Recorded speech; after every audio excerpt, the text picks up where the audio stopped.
আলহামদুলিল্লাহ, আমরা এখন মসজিদে গামামাতে অবস্থান করতেছি, যেখানে রাসূলুল্লাহ সাল্লাল্লাহু আলাইহি ওয়াসাল্লাম দুইটা ঈদের নামাজ পড়ছেন এবং বৃষ্টির জন্য এখানে নামাজ পড়ছেন। সেই মসজিদে গামামা একেবারে মসজিদে নববী।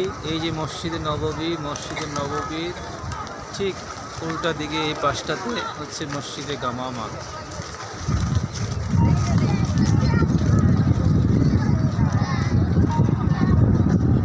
মসজিদে গামামাতে এরকমভাবে আসছে যে রাসূলুল্লাহ সাল্লাল্লাহু আলাইহি ওয়াসাল্লামকে এরকমভাবে মেঘখণ্ড এরকম ছায়া দিতেন।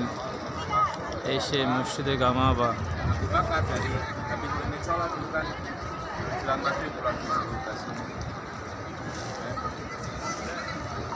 মসজিদে গামামা মেইন গেট।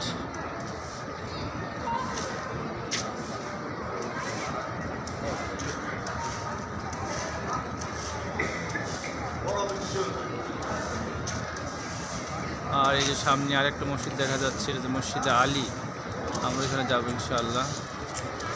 তার সামনে আরেকটা মসজিদ দেখা যাচ্ছে সাহাবীর নামে। আর সে মসজিদে নববী মদিনা মুনওয়ারা।